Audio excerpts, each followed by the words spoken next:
Well, I mean, I think you got to give Mississippi Valley State a ton of credit. I mean, this is a team that's been on the road a lot.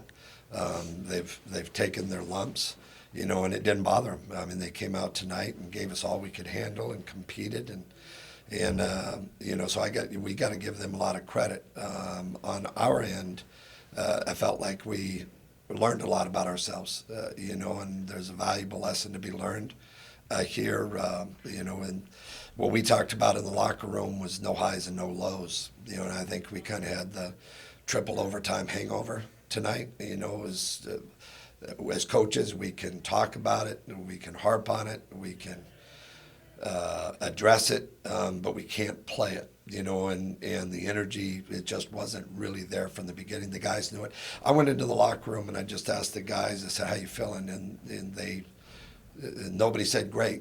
They all said everything from we didn't play well to we didn't have great energy. There were those kind of comments coming out, and that's a sign of maturity for us. They recognize it, and they recognize what they have to do, and to learn that lesson and be 3-0. I'd much rather learn that lesson and be 3-0 than the alternatives. Is it odd to see a team like that at this early in the season kind of understand that maturity and understand that, all right, look, we didn't play well? Yeah, you know what, Nate? I'm doing a lot more kind of asking the questions and letting them figure it out. We went in the Milwaukee game, for instance. It was during one of the overtime, starting the third overtime, I believe. I said, guys, it was. I sat down. I said, guys, what do you want to do? Do you want to go to the man or do you want to go to the zone? And Mike said at that point in time, he said, Coach, I think we should go zone. I might pick up my fifth foul. We went zone, and then he picked up his fifth foul. But at the same time, I'm doing a little bit more of that, letting them have ownership of the team this year. I think that's something that they have to take over. They're the ones out there.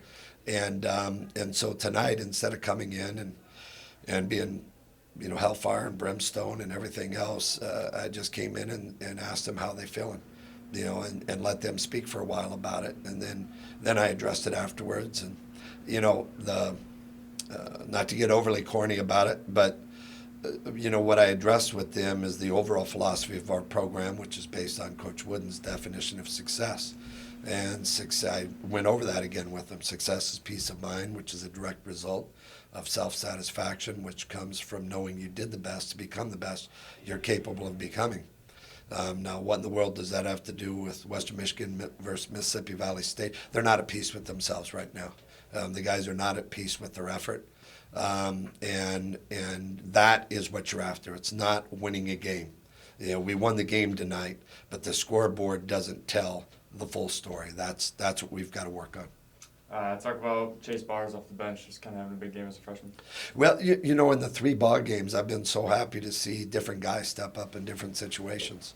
And the other night in Milwaukee, I thought Will and Adrian in the last 4.5 minutes of the game had huge minutes for us and helped us win that ball game in the third overtime. And in this one here, Chase was just more active. As a big guy, I felt like we needed some rebounding. They had some length out there, and we were able to throw it inside, and Chase finished well inside. That's his game. He's got a little baby jump hook with left hand or right hand that's very, very soft, and he runs like a gazelle. He can really get out and run, and he jumps well. He's blocking shots. That's his game. Everybody tells me, I just heard it on the way here. It's like as soon as you put 15, 20 pounds on him, or if he had 15, 20 pounds on him, I'm like, yeah, if we had 15, 20 pounds on him, I don't know if we would have got him. And so if he keeps hanging out around me, he'll gain the 15, 20 pounds. And yes, the kid works his tail off at it and really cares about a lot about it. Him and Titus both do as freshmen. Titus didn't play as well tonight. The artist didn't play as well tonight. Those are going to be some of the ups and downs we have. It was good to see Chase play great, though. And talk about playing great. Brandon, after the first game, it didn't seem like he was into it. Now he's starting to get back to kind of the old Brandon. Just talk about his performance tonight. Yeah, I think that him and Mike both, but we're talking about Brandon here tonight. But I think one of the areas that we've seen with Brandon is maturity. Again, I keep bringing up that word. We have an immature team. They are They are silly when they're not supposed to be. Sometimes they're serious when they're not supposed to be. It's kind of the definition of maturity is knowing what appropriate behavior is at the time. Sometimes we get into practice, they're still silly. We're working with them, and so we're after a 3-0 start, and like we had 2 not very good days of practice going into Milwaukee, and and we talked to the guys like that could have been. That it's a whole different story if we lose that game. We would have been talking about how bad the practices were, but instead we're feeling pretty good about ourselves. We got to keep learning.